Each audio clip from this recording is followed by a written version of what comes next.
Buenas tardes. Vamos a iniciar la sesión de hoy, que, como está anunciado, va a consistir en presentar los proyectos que ya están a punto de materializarse, que la Escuela de Filosofía de Oviedo, que la Fundación Gustavo Bueno y el Instituto Oviedo van a poner en marcha en breve. Ya está hecha su página web y, como diremos ahora, las actuaciones van a materializarse en las próximas semanas, que consiste en la puesta en marcha de la Facultad de Filosofía de León. Facultad de Filosofía de León, que nos referimos a León, Guanajuato, en México. Este es un proyecto que llevamos varios meses preparando y que fundamentalmente para la Fundación Gustavo Bueno va a consistir en establecer de forma estable una actividad en México. La Fundación ya ha tenido actuaciones en México, pero puntuales. Por ejemplo, hace 2 años, invitados por el Instituto Nacional de Ciencias Penales, organizamos un seminario sobre narcotráfico, crimen organizado y cosas así, pero ahora, gracias al Instituto Oviedo, la Fundación va a establecer una actividad estable en León. ¿Por qué la Fundación, a la propuesta del Instituto Oviedo, aceptó encantada este reto que se nos ofrece? Por lo siguiente: porque México es sin duda el país donde más audiencia tienen las cosas que nosotros hacemos. Las visitas que tenemos por Internet, por ejemplo, en el proyecto Filosofía en Español, el último mes hemos tenido 541.000 sesiones y 452.000 usuarios distintos de todo el mundo, y de México vienen el 29% de las visitas. Es normal que sea así, porque no hay que olvidar que México tiene 122 millones de habitantes, es decir, es la nación más importante de la hispanidad. Y además, si vamos al terreno educativo, resulta que la realidad de México es muy distinta de la realidad española, y particularmente también de la de Asturias, donde la preocupación principal está en el propio suicidio demográfico que se dice, en cómo se van cerrando escuelas porque no hay niños que llevar a ellas. En México la situación es totalmente distinta. La edad media de los 122 millones de habitantes de México es 27,6 años. Y en México hay 55 millones de personas que tienen menos de 24 años. Es decir, el bloque de población entre 15 y 24 años, es decir, pues la edad para unos estudios universitarios es de 22 millones de personas, lo que hay en ese. Entonces, esa es una situación totalmente distinta, y además México ya está a punto de ser la 10ª potencia mundial económicamente, y la riqueza y la vitalidad de México determinan que la importancia principal de una reflexión filosófica sobre el presente, sobre el pasado, sobre lo que puede venir, adquiera unos componentes mucho más urgentes y mucho más necesarios, pues, que en una sociedad europea decadente, diríamos, ¿no?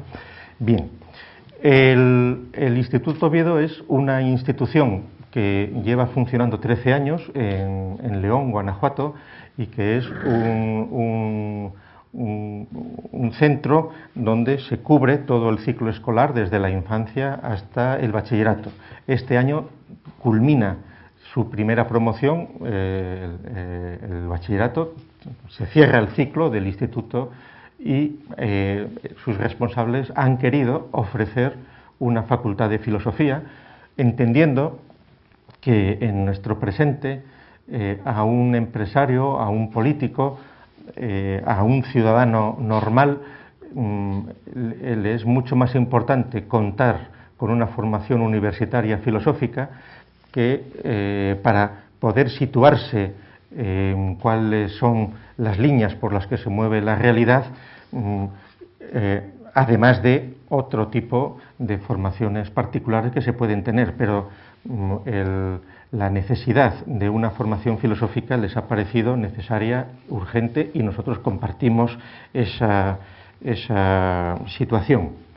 León es una ciudad que tiene 1,5 millones de habitantes en el estado de Guanajuato. Guanajuato es un estado mexicano de tamaño como Galicia, exactamente prácticamente la misma superficie que Galicia, aunque con el doble de población. La capital de Guanajuato es Guanajuato, la ciudad de Guanajuato, que es un poco más pequeño que Oviedo, pero León tiene 1,5 millones de habitantes. León era la capital mundial del calzado, se decía, pero ahora también es, al parecer, uno de los principales focos de ensamblar automóviles, de la industria automovilística mexicana. Entonces es una ciudad pujante y en desarrollo. El Instituto Oviedo, les voy a enseñar ahora un pequeño vídeo que tienen ellos de presentación, que lo pueden ver en su página de internet, pero que así nos ahorramos otras cosas.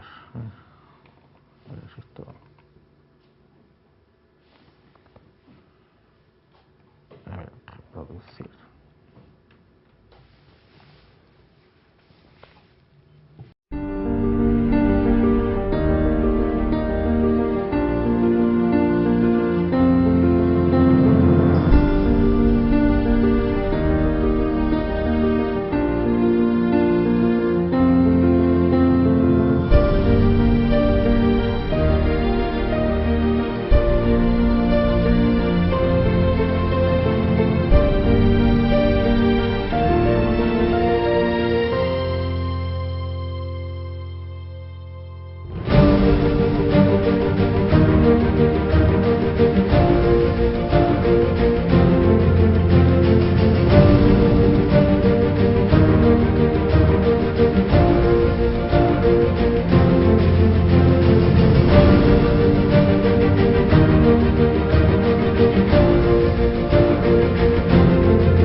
Bueno, este es el edificio que tiene actualmente el Instituto Oviedo. Debo decirles que la Facultad de Filosofía de León, constituida impulsada por el Instituto Oviedo y por la Fundación Gustavo Bueno, están ahora construyendo un nuevo edificio que estará disponible en el mes de enero del año que viene. Inicialmente se empezará a utilizar este edificio, pero el edificio que se está construyendo para la Facultad de Filosofía de León es un edificio también pues neoclásico y con instalaciones a la última, que incluso con un plató de televisión, puesto que, como es natural, está previsto que mucha de la actividad sea audiovisual, etcétera, etcétera. El León, cuando los responsables del Instituto Oviedo nos hicieron esta propuesta, nos llamó la atención porque León es seguramente una de las ciudades significativas para la filosofía en México, puesto que durante 40 años fue obispo de León Valverde, que es el primer autor de una historia de la filosofía en México. Emeterio Valverde, cuya historia de la filosofía en México tenemos nosotros disponible en el proyecto Filosofía en Español hace ya 10 años, por lo menos, que sí que la puede consultar cualquiera. Es un libro difícil de encontrar en México, medio olvidado, pero que ya hace 10 años lo pusimos en internet. Y claro, Valverde fue durante 40 años obispo de León, y en buena medida el obispo Valverde fue protagonista de buena parte de la historia de la primera mitad del México del siglo XX, con toda su actuación en León y en Guanajuato, que por otra parte es un estado que en la historia de México tiene su importancia porque allí fue donde se produjo en 1810 el Grito de Dolores, etcétera, etcétera. Bien, como han visto, el Instituto Oviedo, que obviamente lleva el nombre de Oviedo por esta ciudad en la que estamos, por la capital de Asturias, en su escudo tiene la Cruz de los Ángeles, tiene el león del Reino de León, pero también de la ciudad de León, y tiene un pentágono. Curiosamente, el Instituto Oviedo ha utilizado el mismo emblema que nosotros hace años también con la pentalfa para la editorial, es decir, el emblema pues, en griego del hombre, de la relación del hombre con el universo, con el cosmos, la sabiduría, lo que se quiere interpretar. El Instituto Oviedo, su directora general es la señora Maribel Llamas, y el Instituto Oviedo, vieron en el vídeo, tiene un teatro, el Teatro Aurora, que se inauguró el mes de febrero, que es un teatro con toda la perfecta instalación, que es el tercer teatro en aforo de la ciudad de León, etcétera. Cuando a nosotros entonces se nos planteó poner en marcha la Facultad de Filosofía de León, que ya les digo, el primer curso empieza el 8 de agosto, que es cuando empiezan los cursos universitarios en México y de lo que hablarán quienes van a intervenir después, cuando nos propusieron poner en marcha la Facultad de Filosofía en León, lo entendimos como uno de los retos más importantes y encontramos por parte de los colaboradores de la Fundación la mejor voluntad y disposición. De hecho, aquí en la mesa están 3 de los doctores que son investigadores asociados de la Fundación, bien conocidos en el contexto de la Escuela de Filosofía de Oviedo, porque todos los años ofrecen una lección, y los 3 se van a ir a León, a México, a poner en marcha la Facultad de Filosofía de León. Es decir, ellos son los que van a tener el privilegio de poner en marcha estos proyectos. Hablarán después de mí ahora Raúl Angulo, que va a ser el director de la Facultad de Filosofía de León. Raúl Angulo, que es doctor en Filosofía por la Universidad de Oviedo, licenciado en Filosofía por la Universidad de Deusto en Bilbao, trabaja hace años en la Fundación, donde dirige la Cátedra de Filosofía de la Música y también es secretario de redacción de la revista El Basilisco. José Manuel Rodríguez Pardo, que es el jefe de estudios de la Facultad de Filosofía de León, se licenció y se doctoró en Oviedo.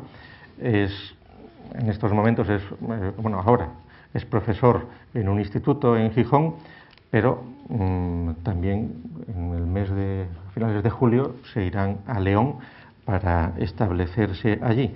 Y Íñigo Ongay, que es licenciado por la Universidad de Deusto y doctor por la Universidad de Oviedo. Él es profesor del Colegio Americano de Bilbao y de la Universidad de Deusto y se incorpora a este proyecto en el mes de enero, cuando empiece el segundo semestre, y su responsabilidad en la Facultad de Filosofía de León va a ser la de coordinador de investigación. En la Facultad de Filosofía de León colaboran otros profesores mexicanos y otras personas de nuestro entorno que han participado ya aquí en Oviedo físicamente en sesiones de esta Escuela de Filosofía, como es José Arturo Herrera Melo, como es Manuel Llanes y como es Ismael Carballo. Y que van a estar en el equipo. La Facultad de Filosofía de León, ahora lo explicará Raúl con más detalle.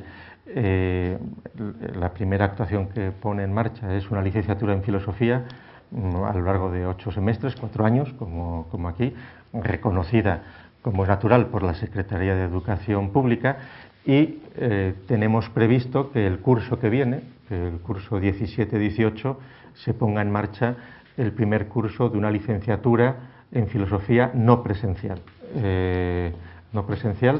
Y se contempla también llegar a algún acuerdo con alguna universidad española, obviamente esperamos que sea con la Universidad de Oviedo, para impulsar la puesta en marcha de un máster en filosofía. Por ejemplo, en Oviedo ahora no hay máster en filosofía, de manera que se pueda favorecer la circunstancia de que licenciados o egresados en la Facultad de Filosofía de León, en Guanajuato, tanto en su modalidad presencial como no presencial, puedan continuar sus estudios de máster en la Universidad de Oviedo y eventualmente elaborar una tesis doctoral.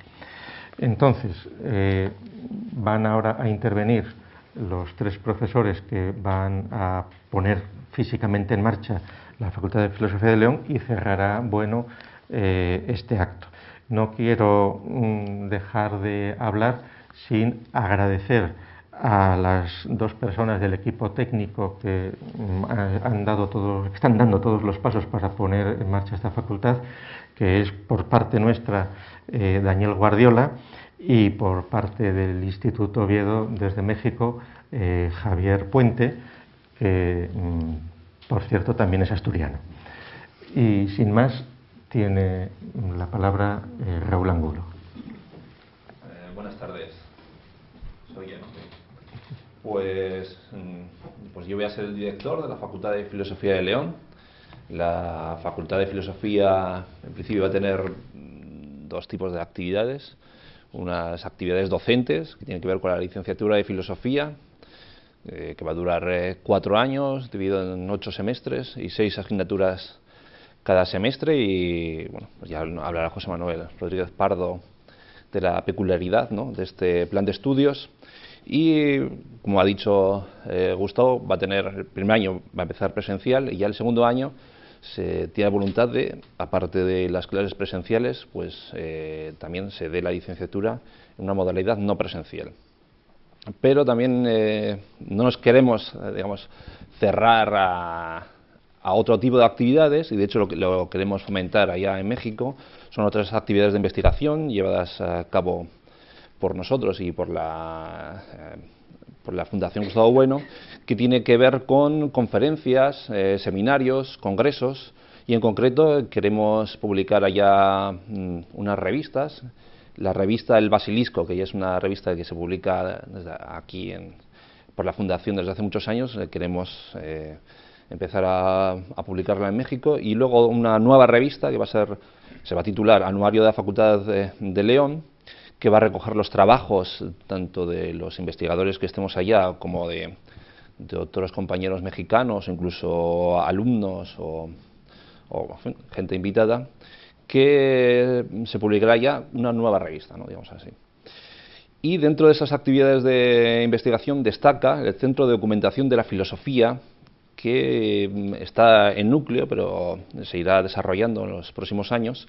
Y va a ser este centro de documentación, pues un centro que va a ofrecer información neutra, fiable y objetiva, tanto de personas como de instituciones relacionadas con la filosofía, no solo de ámbito hispano o de habla española, sino tiene voluntad también de recoger otras lenguas de la filosofía. En ella vamos se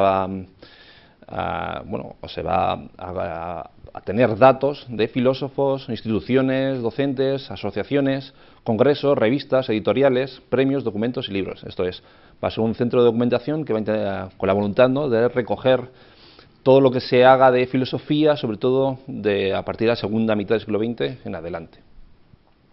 Y entonces, yo por mi parte no tengo mucho más que decir, porque, en fin, yo voy a ser el director e intentaremos ahí solucionar los pequeños problemas que vayan surgiendo, y con el proyecto claro de ir mejorando y de ir ofreciendo cada vez más contenido, sobre todo de conferencias, seminarios, congresos, que todavía está un poco en el aire, pero en cuanto lleguemos allá, pues intentaremos organizarlo lo mejor y lo más rápido posible.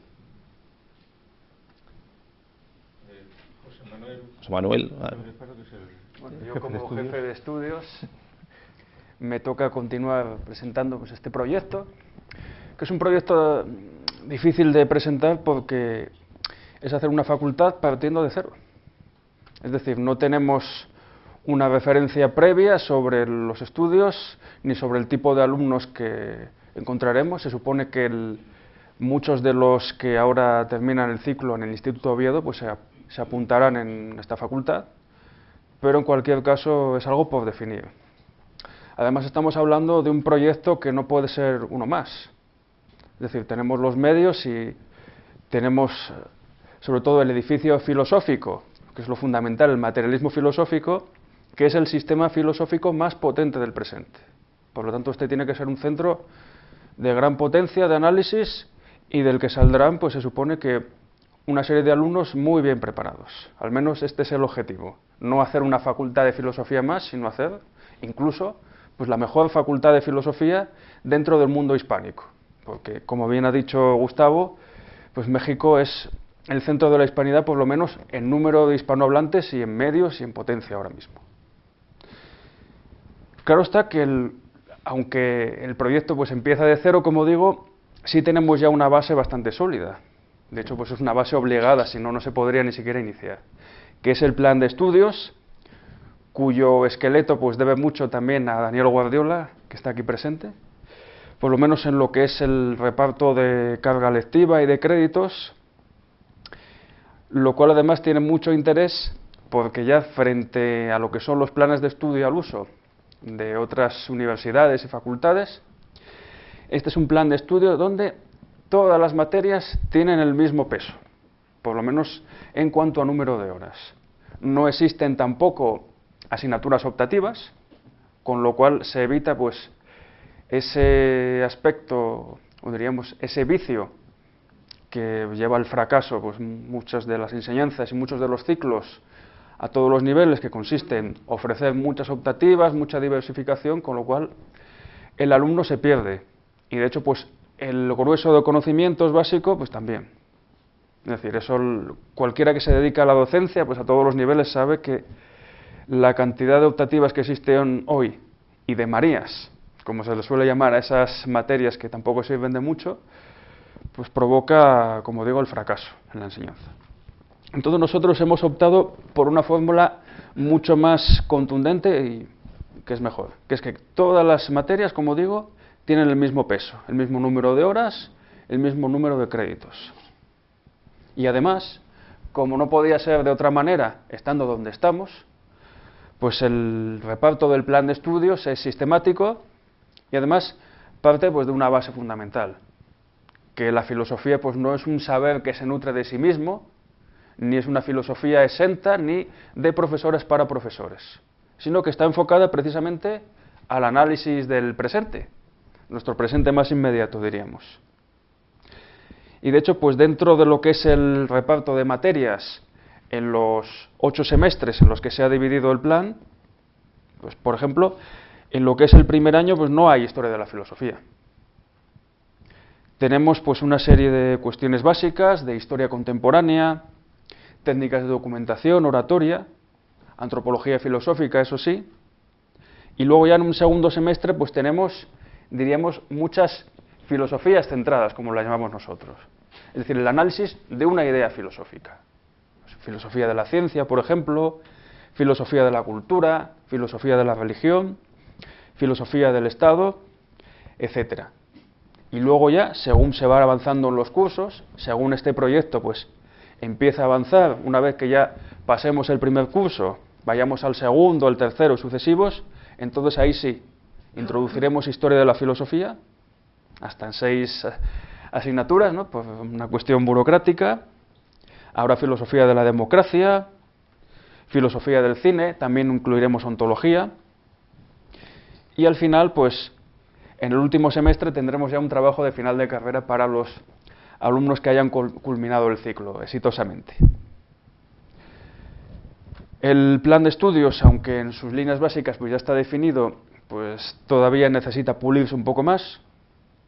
Sobre todo, pues tendremos que ver, una vez que estemos allí, cuál es el funcionamiento pues, de lo que es un centro de filosofía, además un centro pues en México, que tiene otro funcionamiento. La cuestión, diríamos, de reparto del tiempo no es en trimestres, como lo conocemos aquí, sino en semestres. aunque bueno, serán semestres siguiendo pues lo que son los ciclos que tenemos aquí, de verano y de invierno. Porque en otros lugares de América, en el cono sur, pues como las estaciones están cambiadas, normalmente pues se inicia en febrero y se termina en diciembre, y luego de diciembre a febrero son las vacaciones de verano. Aquí no, aquí tenemos verano e invierno pues igual que en Europa, que en España.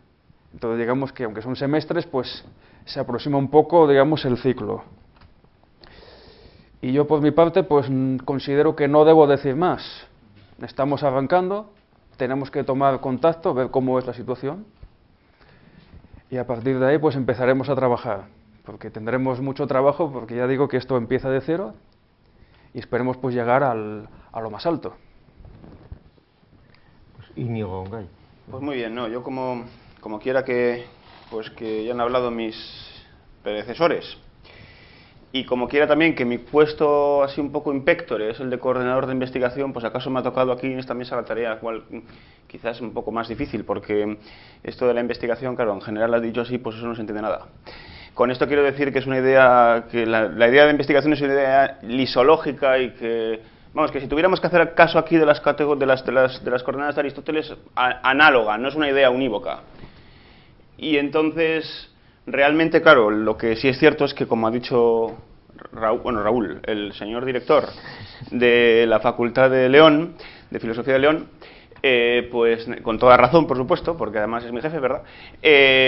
Pues naturalmente es esencial a nuestra facultad que vamos a tener no solamente docencia, sino que además investigación. ¿Investigación entendida en qué sentido? Pues naturalmente investigación entendida como dialéctica, precisamente. Y entonces, claro, la pentalfa, el símbolo de la pentalfa es el símbolo también, entre otras cosas, de la dialéctica, y entonces pues la investigación aquí yo la puedo entender en principio pues como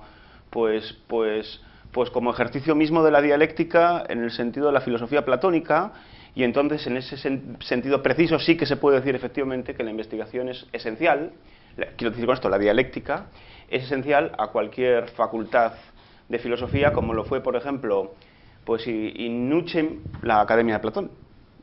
Y en la medida en que la Academia de Platón después naturalmente fue también pues heredera de ellas, pues las grandes facultades de filosofía universitarias, ¿verdad?, de la Edad Media, ¿verdad?, con su metodología no solamente la lectio, la docencia, sino también la disputatio.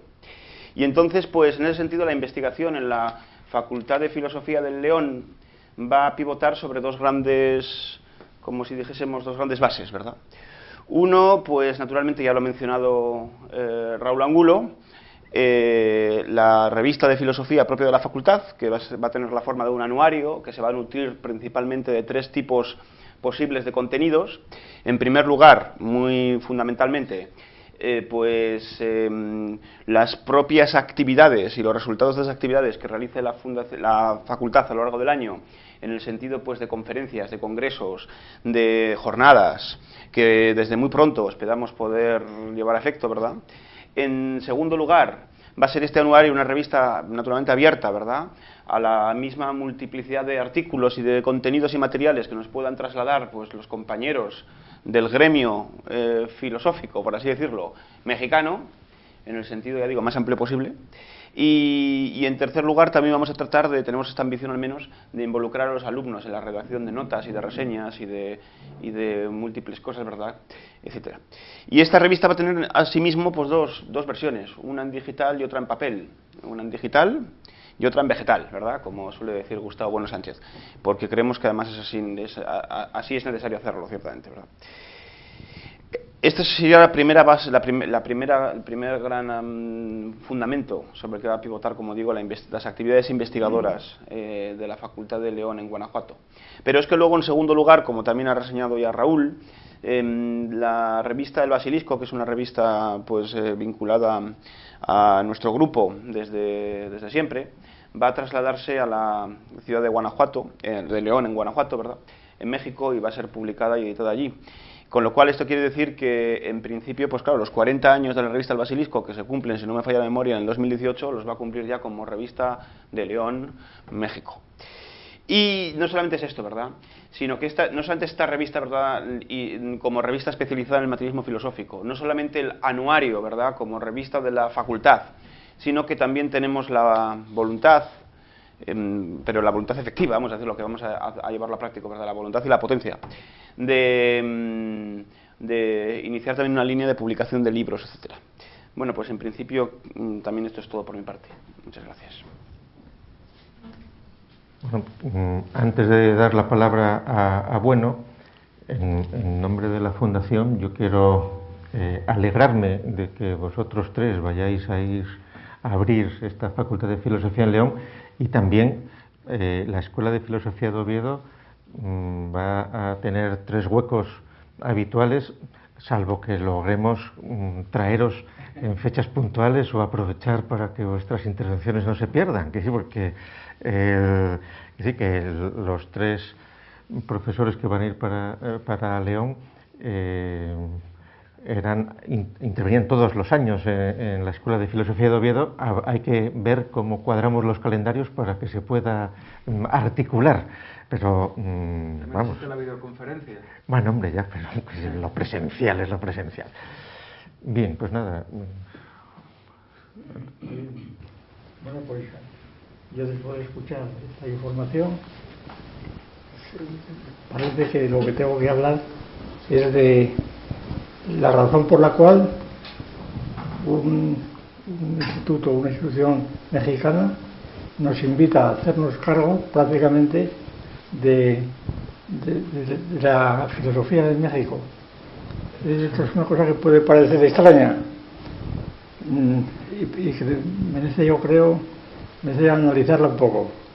Es decir, ¿por qué razón una institución implantada en México acude a nosotros y a nuestro sistema filosófico precisamente para iniciar allí una actividad filosófica totalmente organizada, con edificios soberbios, con medios abundantes? ¿Cuál es la razón?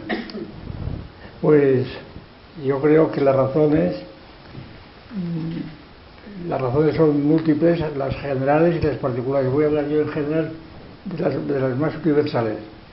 A mí me parece excelente y un índice excelente que los organizadores de estas instituciones piensen en la filosofía en México, sobre todo subrayando el componente juvenil en México, que se ha citado anteriormente, las estadísticas sobre la edad media de la vida en México, es que México es una nación juvenil, no es una nación en la que la pirámide de población, como sabemos, pues nos da una nación de viejos como es en España, ¿verdad? Y esto es esencial, porque los problemas son los mismos, pero este mismo hecho obliga a plantearlos de modo distinto. Es decir, es lo mismo, para utilizar la distinción que utilizamos muchas veces. Lisiológicamente lo mismo, pero morfológicamente no. La cosa cambia totalmente. Es decir, las cosas concretas que tenemos que pensar y que han sido expuestas muy bien por los que han hablado actualmente, son los que van a ir allí en primer lugar, pues lo abordan así.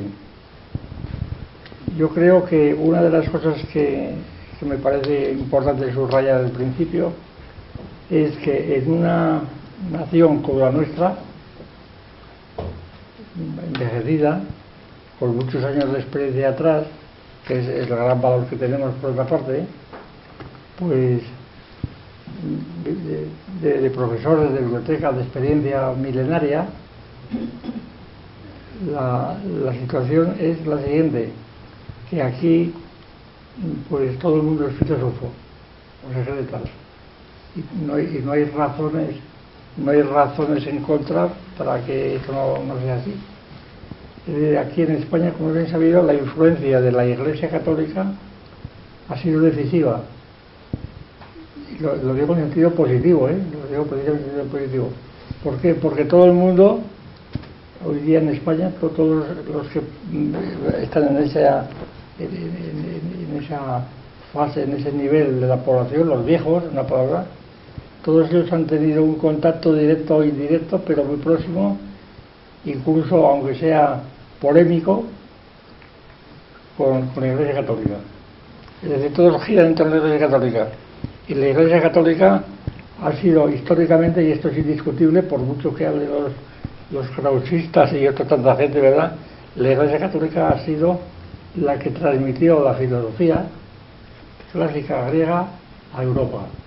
Es decir, sin la Iglesia Católica esto no hubiera sido posible. Esto es algo que no se puede olvidar, y el que lo olvide peor para él.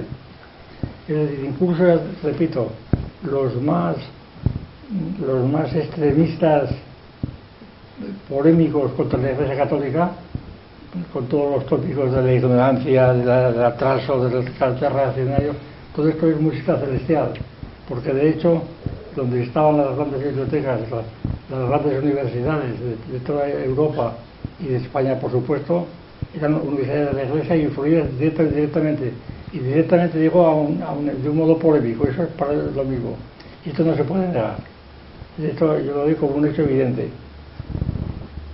Y entonces de aquí resulta que en nuestra tradición, sobre todo la lengua española, pues en la tradición el propio lenguaje es filosófico. Eso lo hemos dicho muchas veces.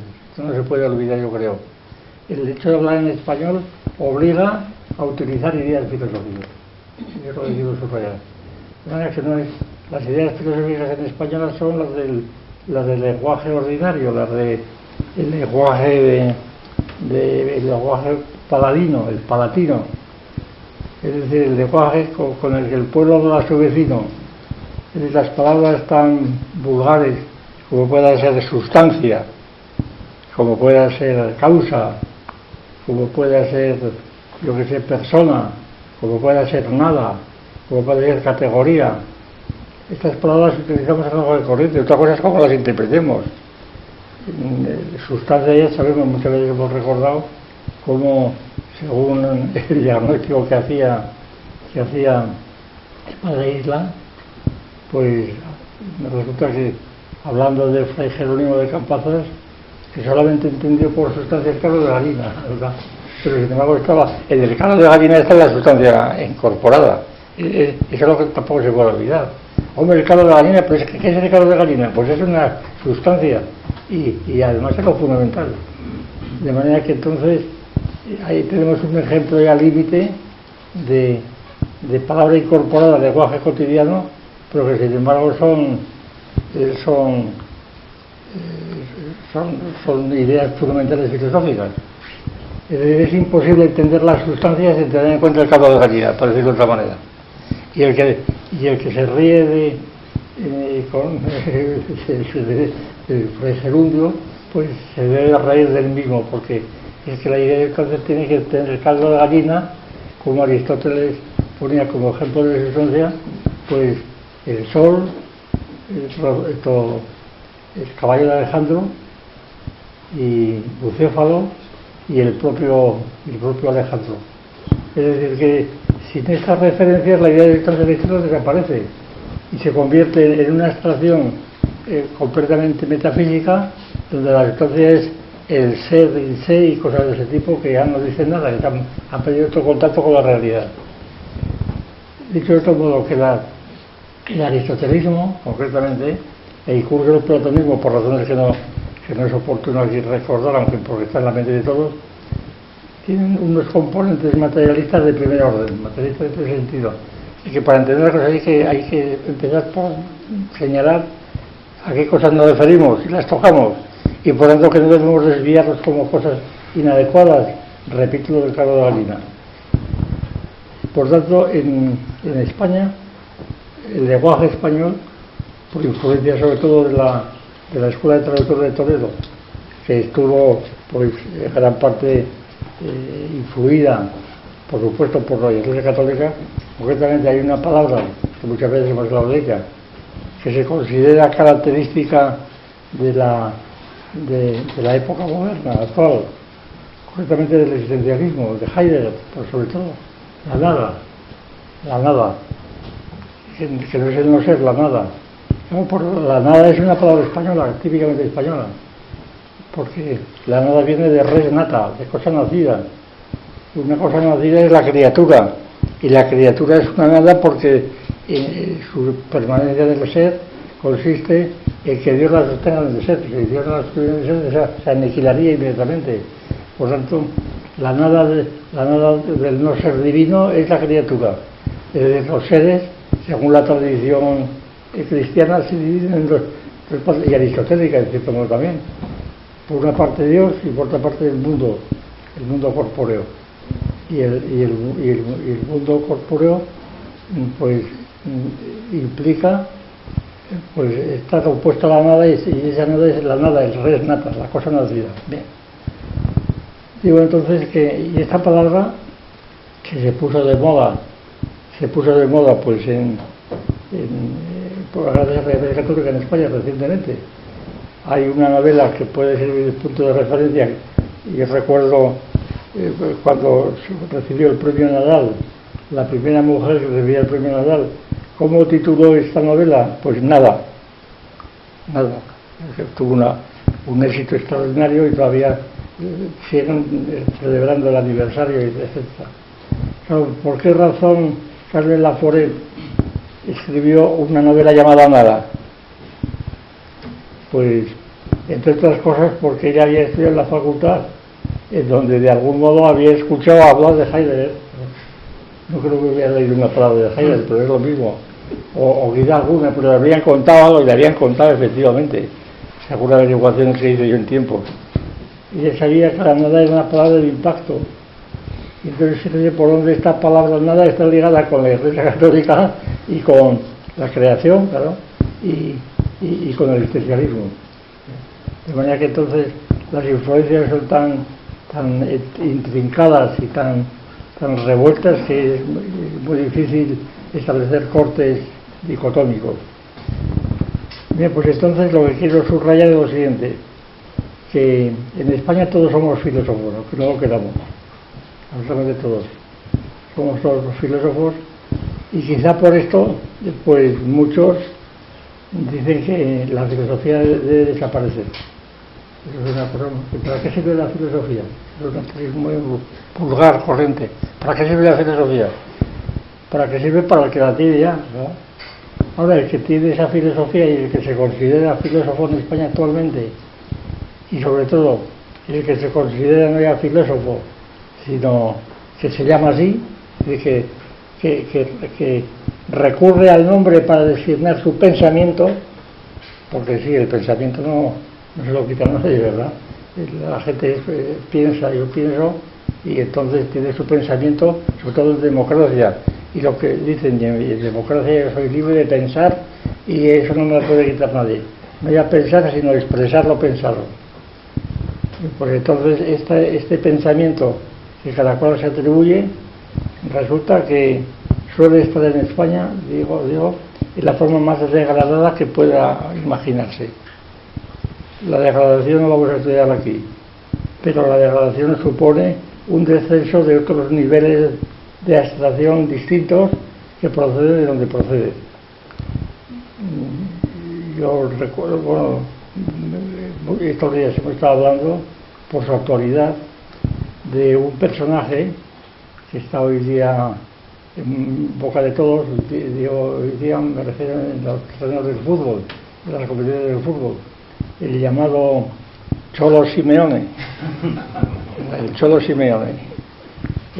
Simeone, pues él dice que tiene su filosofía, y un grupo de periodistas que al parecer está organizándose con la pretensión de transformar el periodismo no ya en el cuarto poder, sino en el poder supremo, un poder equiparable al de los políticos, al del Tribunal Supremo, un poder a la ciencia, para lo cual han tenido que ir ajustando la idea de ciencia y la idea de cultura y otras, pues a los niveles más bajos, claro está.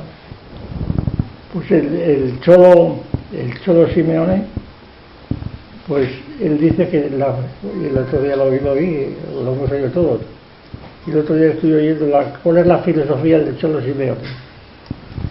El contenido de la filosofía cholística es este. Cuando se dirige al Real Madrid o al Atlético de Madrid o al otro partido, vuestra filosofía debe ser única sola: ganar, a ganar y a ganar. Claro, la cuestión es por qué llamar esta filosofía. Es decir, no es una indecencia que crea que está diciendo algo, Él se lo cree, y además no digo que no lo sea, igual que decía de la carne de gallina. Pero, ¿por qué dice esto? ¿Qué quiere decir con esto? ¿Por qué se le ocurre llamar filosofía a ese tipo de mensajes? Y no, por ejemplo, llamarle pues disposiciones morales o éticas o normas de esto, porque es como si el director de un hotel dijera: mi filosofía, bueno, lo han dicho muchos, mi filosofía consiste en un ejemplo que yo he puesto muchas veces, de un hostelero de Sevilla que tuvo un gran éxito en su negocio, y le preguntaron pues hace 10 o 12 años: ¿y cuál es su filosofía del negocio? Y dijo aquel majadero, dice: la filosofía de mi negocio se resume en 3 palabras: jamón, jamón y jamón. Claro, lo que pasa es que el pobre hombre ni siquiera se daba cuenta que con eso decía más de lo que él quería decir, porque al decir jamón, jamón y jamón está nada menos que tomando posición ante una cuestión filosófica de la mayor actualidad, que es la relación con los musulmanes. Exigir poner jamón, jamón y jamón es suponer que los musulmanes quedan fuera del corro, y esto sí que tiene unos alcances filosóficos mucho más profundos. Es una filosofía de la historia y de la religión, y esto me da cuenta el pobre majadero de que al emplear la palabra filosofía, en lugar de decir que tengo una norma práctica que es esta, que la gente viene a comer jamón, lo cual es una cosa tan trivial que ni siquiera merecía la pena decirlo, pero así se decía. Entonces, esta es la cuestión. La filosofía de estos países viejos, como digo, es una filosofía degradada, como es el caso del Cholo Simeone, una cosa degradada, desde donde se puede concluir que si hay constantemente ataques por parte de otras facultades universitarias, por parte de la opinión pública, ¿para qué sirve la filosofía? Es lo primero que te pregunta todo el mundo: ¿para qué sirve la filosofía? Siempre es lo primero que te pone. ¿Y que quieres estudiar filosofía? ¿Y para qué quieres tú estudiar filosofía? Que eso no hace falta. ¿Por qué no hace falta? No dicen que porque yo ya soy filósofo. La razón es que yo ya soy filósofo. Entonces, cuando esto lo trasladamos al Parlamento, claro, y de ahí el error que muchas veces hemos subrayado, de cuando los profesores de filosofía, que les quitan horas en la enseñanza media, en la universidad, les quitan horas, salen a la calle con grandes pancartas que dicen: la filosofía es necesaria porque hace pensar a los españoles. Claro, cuando leen esto los parlamentarios dirían: pero ¿cómo me va a enseñar mi filosofía un pedante profesor de una facultad o de un instituto, creyendo que él me va a enseñarme a pensar? Es que yo no pienso ya. Que viene a ser el argumento que utilizaba Sócrates contra Protágoras. Cuando viene Protágoras a Atenas a enseñar lo que es el ser humano, le dice Sócrates: pero es que los atenienses, que tienen ya una asamblea democrática, diríamos hoy, y ayer con Pericles, es que no son hombres ya. ¿Cómo vas a enseñar lo que es el hombre a un ciudadano de Atenas, que inventó la democracia, la época de Pericles? Y eso lo dice Sócrates con toda la ironía, pero sin embargo lo dice. Pues entonces, por eso a mí me parece que la filosofía, la gente cree que tiene filosofía, y por consiguiente la necesidad de la filosofía hay que fundarla en otras razones. Y aquí viene la importancia de la situación diferencial de México con respecto a otros países más envejecidos, como pueda ser México, aunque ya digo, lógicamente sea el mismo caso. Pero luego en la realidad cambian mucho el tratamiento de las cuestiones, cambia muchísimo. Es decir, la idea es la siguiente. Primero partimos del supuesto de que la filosofía es necesaria, sin duda, para la vida política, porque de hecho se utiliza de un modo degradado, pero se utiliza. Y entonces quienes la utilizan, por las razones que tienen sin duda, y las razones son sobre todo de reacción contra quienes quieren implantarla o fortificarla o desarrollarla, las razones que ellos ya se creen filósofos y por tanto no admiten que nadie externo a ellos venga a darles lecciones, a ignorarlo todo. No admiten que haya otros fuera de ellos, a un grupo de políticos estos que discuten hoy sobre la democracia y sobre lo que debe hacer la democracia y cómo el pueblo debe gobernar. Las discusiones de hoy, que son las mismas discusiones de la época de Pericles, pasar en un diálogo de Platón para ver que es lo mismo, exactamente lo mismo. Entonces, el que diga que estos problemas de la filosofía de hoy no tienen que ver con la historia, sino con el presente, que se lea un poco el Protágoras, por ejemplo, y entonces verá su ridículo, porque lo ignora. Es que yo no quiero ver esto, bueno, es cosa suya, pero que para usted no se entera de cómo está la situación, no sabe, usted es un imbécil, sencillamente. Todo eso no se puede decir hoy, no se puede decir hoy porque por el respeto a la libertad del otro, la tolerancia a lo que dice el otro, no se puede insultar. Claro, los griegos insultaban mucho, y llamaban acéfalos y tal, por medio, llamaban acéfalos a sus enemigos. Claro, y realmente es muy difícil, después de escuchar las filípicas que echan algunos políticos, es muy difícil no llamarle imbécil, o por lo menos ineducado a Paus y todos, pues, acéfalo, como se puede decir en griego, para suavizar un poco el insulto, porque es la expresión de la intolerancia realmente que habría que mantener ante esta gente. Y sobre todo obligarles no ya a que digan su pensamiento, sino que primero piensen, ¿sabes? Que primero piensen, y la única forma de pensar es contrastar tu pensamiento con el de los demás. No para tolerarlo, sino a veces incluso para polemizar con ellos, porque está en función polémica, dialéctica,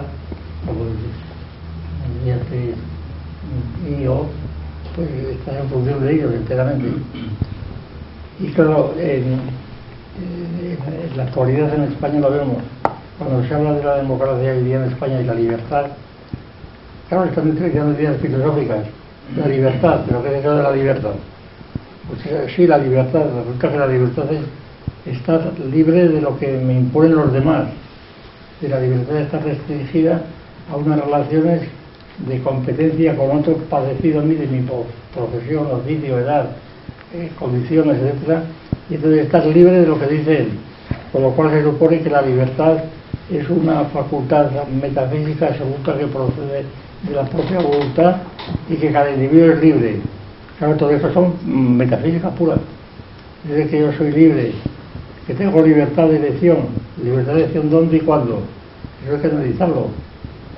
Que tengo libertad de opinión, libertad de gusto. Esto lo vemos sobre todo en el campo de las artes, de la música concretamente. Yo muchas veces me refiero, porque me parece una indecencia, un programa de televisión que en España es la 1, en donde actúa como portavoz de la cultura, la hora cultural le llaman, un tal, no me acuerdo cómo se llama, Gárate, es un navarro, y sabe su oficio, desde luego, porque no hay sofista que no sepa su oficio, como decía Platón en el sofista, ¿no? Sabe su oficio, es decir, se acuerda de los nombres, pregunta bien, sobre todo utiliza la palabra recuperar. Vamos a recuperar, llega ahí un individuo, un músico, dice él, un músico que lleva una guitarra eléctrica o lo que sea, que no sabe tocar, porque no hace más que darle ahí golpes, no domina el instrumento. Y entonces empieza a contarnos su vida más feliz de los años 80, los 80, los 60, los 50, que se dice la tecnología, como todo el mundo sabe. Claro, ¿por qué razón los años 80? No porque hayan hecho una escala cronológica de la historia de España, y comparativamente de Francia, de Alemania, etcétera, sino porque los años 80 es la época en la que los fans de los actuales rock, sobre el rock, totalmente, porque los actuales tenían un grupo de fans en aquellos años, y ellos lo que hacen en su presentación es recuperar aquella estada y vivir del recuerdo, por aquello que de los rockeros nunca nunca mueren. Los rockeros nunca mueren. Nunca mueren, sí, porque siguen vivos siempre, están vivos en su deseo de reproducir la época. Entonces te cuentan su vida, que es la cosa más trivial y vulgar imaginable, con la mayor impudicia imaginable, donde cuentan que le dieron un beso a su novia y que como le dieron el beso, cosas de ese tipo. Y por otra parte, las mujeres de la época reconocen, y reconocieron en libros, en redes del dominio común, reconocen que la incitación principal en los años 80, 90, etcétera, de aquellos músicos era sobre todo la danza. La danza, es decir, el hecho de asistir a ciertos salones en donde todo el público levantaba las manos, se podía danzar, es decir, a veces transforma la música en danza, sencillamente. Y por consiguiente, y que la razón principal de allí era que los que cantaban entonces era gente atlética, guapa, y que la seducción era sobre todo de tipo sexual, lo cual es ningún misterio, pero vamos, esto ha sido reconocido por las propias interesadas. Entonces, ¿qué quiere decir con esto? Pues que la gente, la degradación yo la definiría como algo de que no saben de qué se habla. La historia es que no saben de qué se habla. A pesar, ya digo, de la cantidad de ideas filosóficas que se pronuncian. Repito, libertad, pues por ejemplo, naturaleza, ciencia, cultura, todo lo que se quiera, ¿verdad? Y hay docenas de palabras que utilizan los cenáculos políticos o sindicales de la historia, claro, el Estado, está hablando del Estado, y ¿qué entiende usted por Estado? ¿Qué entiende por libertad? Claro, es que lo que se entiende por estas cosas son ideas filosóficas. ¿Por qué? Porque tienen una tradición. ¿Por qué razón el que dice, es que a mí esto no me gusta? Como criterio último, subjetivo, individual, a mí esto no me gusta, bueno, pues el que no te guste no es razón para que lo rechaces, ¿verdad? Porque decir que no te gusta es la vulgaridad más grande, el subjetivismo más absoluto, y además la falta de pregunta, ¿y por qué no me gusta? ¿O por qué me gusta? Claro, ¿por qué me gusta un trozo de música rasgueado, con alaridos, etcétera? ¿Por qué no te gusta esto? Esa pregunta no se resuelve. ¿Por qué te gusta esto? Claro, no te gusta porque a tu gusto absoluto, abstracto, le gusta esto, sino porque estás determinado por unos grupos sociales en donde la alternativa que pueda ser pues la música tradicional, la música clásica que se llama, o la barroca, etcétera, porque esta música, primero que es un proceso, no es que tú propongas un modelo musical, pues por ejemplo a Haydn o a Mozart o lo que fuera, o a Bach, frente a esta música del rock and roll.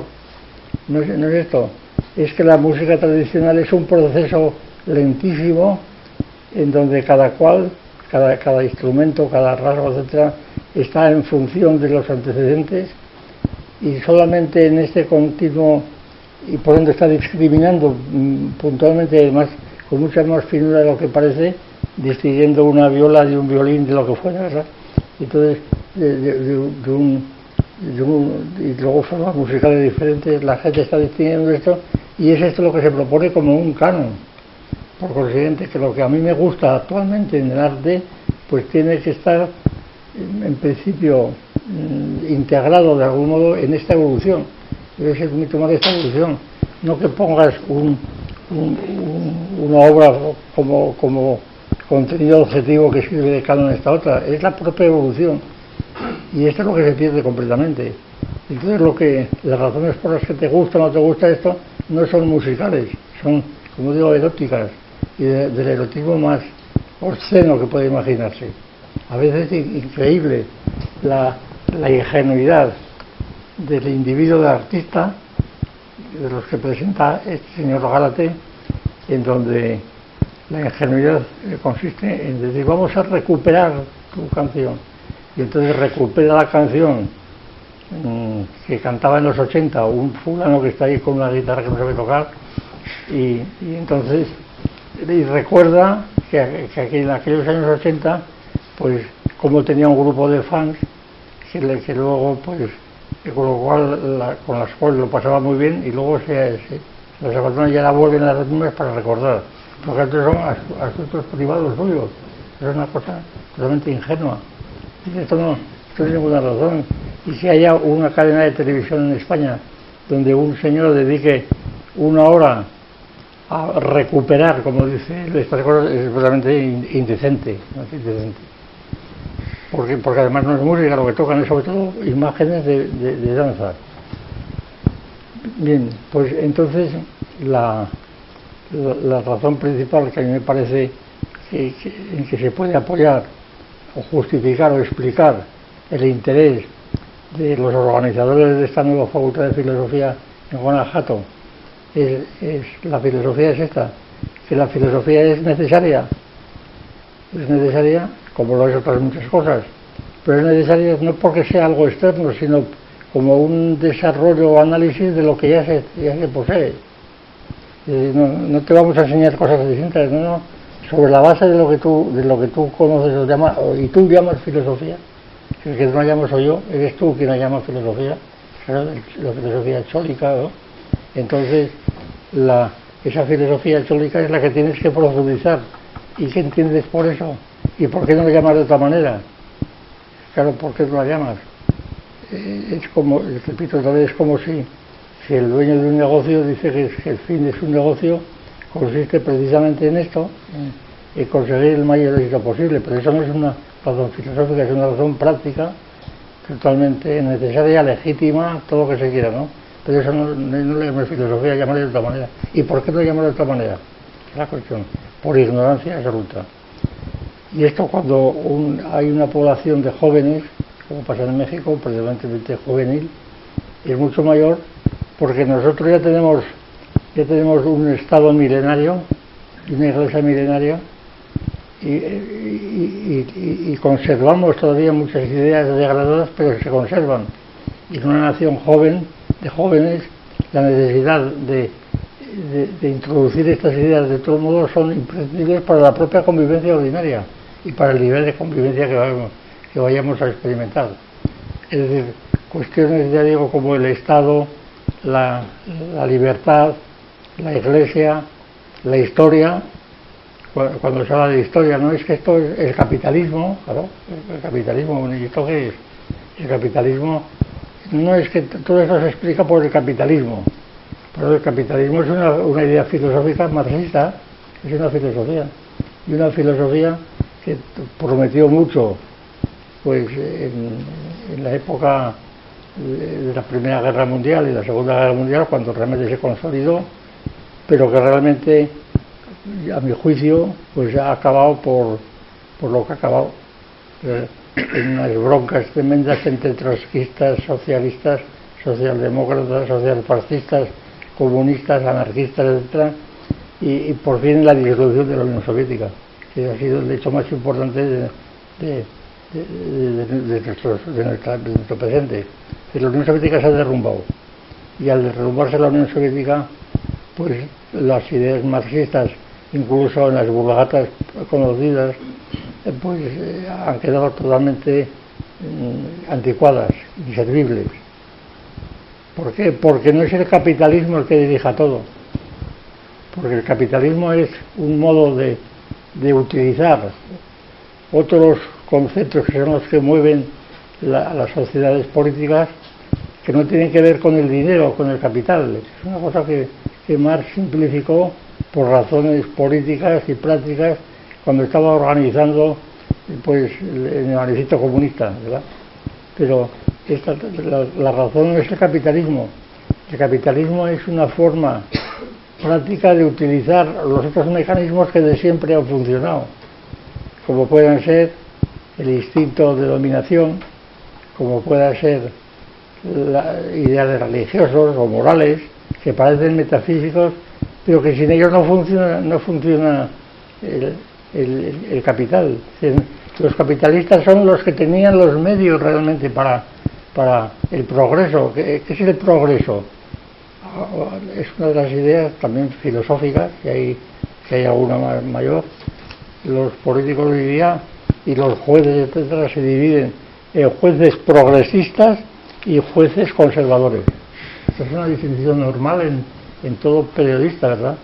Incluso cuando hablan del Tribunal Constitucional, dicen, pues hay 7 progresistas y 8 conservadores.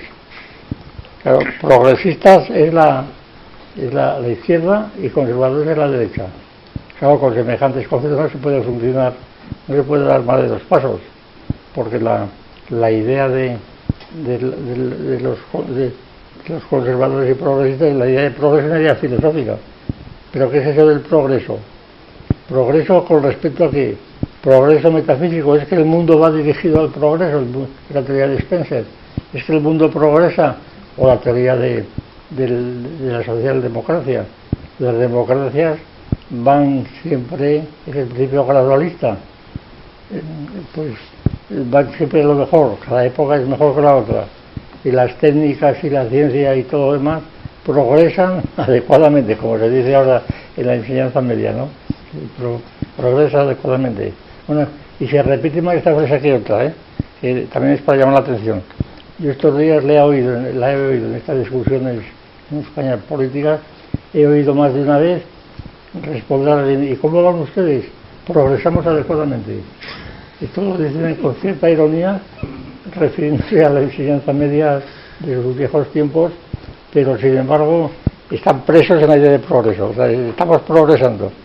Ahora, la idea de progreso es una idea filosófica, la hay, que empieza, según algunos, empieza con los Vedas, según otros empieza en el siglo XVIII, con Dorset, etcétera, Spencer, y entonces, claro, se intenta aplicar a la evolución es un progreso, pero ¿por qué razón el cocodrilo va a ser más progresista que el celacanto, verdad? ¿Y progresa en qué? Pues evidentemente que no tiene las mandíbulas trituradoras, pero eso es ad hoc, ¿verdad? Si se llama progreso es porque está ya dando una referencia que ya supone un dialelo completamente. Y entonces estos problemas del dialelo hace falta que la gente conozca lo que es esto y la estructura lógica de estos problemas para que pueda criticar. Si no, no tiene instrumentos para expresar el análisis. Y entonces la única posibilidad de enfocar el futuro de una población juvenil mayoritariamente es precisamente que aprenda, por supuesto, matemáticas y física, todo lo que sea posible, pero es imprescindible también que aprenda los métodos tradicionales de la crítica filosófica y de la ética, realmente indispensable. Y aquí se está confundiendo enteramente, se ha hecho una idea ad hoc de ciencia, sobre todo por este grupo de periodistas que me refería, se ha rebajado la idea de ciencia, que viene a consistir en la ciencia es lo que dice, lo que establece en cada momento el consenso de unos cuantos científicos a quienes le preguntamos. Es decir, una periodista de investigación, que se llama, se autodenomina, es una periodista que hace un libro, pues yendo a consultar a biólogos jubilados, ¿verdad?, a preguntarles por el Big Bang, por su visión del mundo, por lo que fuera, y entonces busca el consenso de unos cuantos y entonces con eso hace su libro, y eso le llaman ciencia, es la ciencia. Idea esta a la que favoreció notablemente, en lugar de llamarle el consenso de un grupo y el paradigma, que es una palabrita que se han aprendido y están utilizando constantemente, el que llevó esto adelante fue sobre todo la teoría de los paradigmas, ¿verdad? La teoría de los paradigmas, en donde la idea de ciencia está ya rebajada al límite de consenso, porque el consenso no implica ninguna ciencia fuerte, sino simplemente un estado de cosas que va cambiando pues cada 30 o 40 años según la vida de los que componen la comunidad científica, ¿verdad? Es la teoría de Kuhn de las comunidades científicas. Entonces, ¿qué es una ciencia? Es lo que hace una comunidad científica. Una comunidad de sabios que están ya acreditadas y que opinan sobre el Big Bang. Es cosa decir, si con este concepto de ciencia intentásemos pues entender lo que dice la ciencia hoy del origen del universo, ¿qué encontraríamos ahí?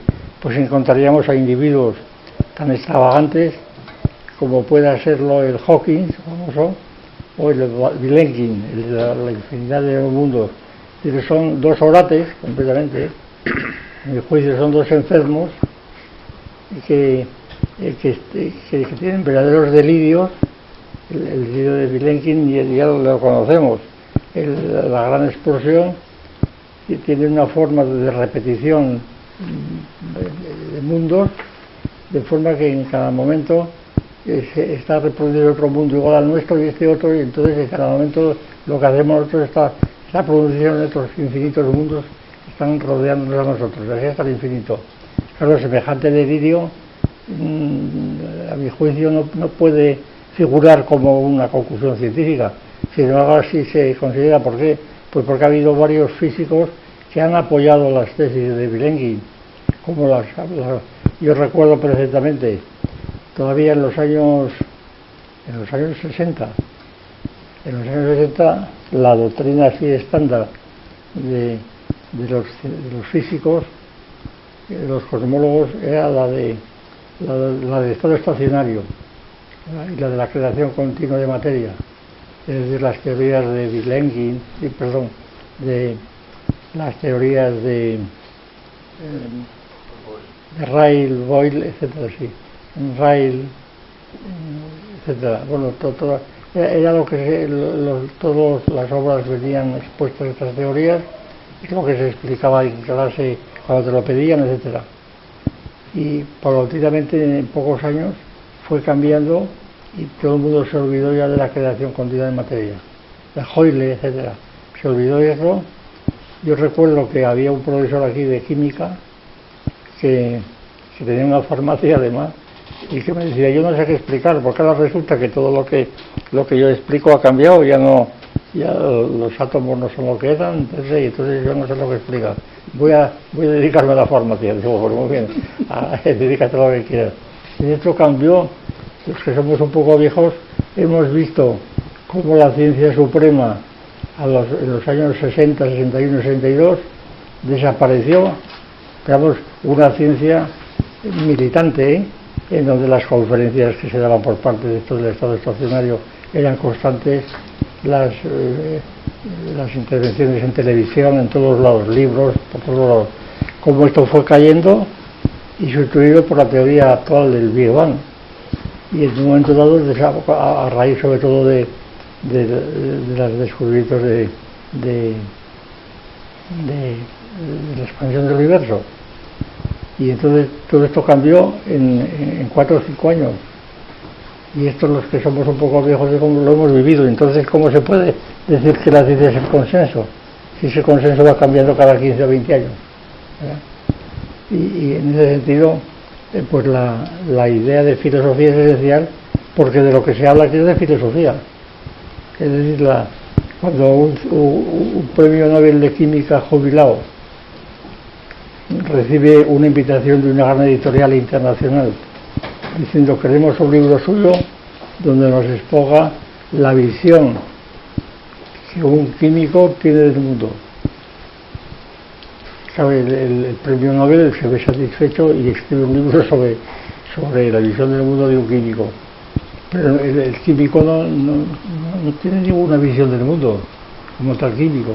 La podrá tener en cuanto filósofo, ¿verdad? Particular, pero un químico no tiene visión del mundo.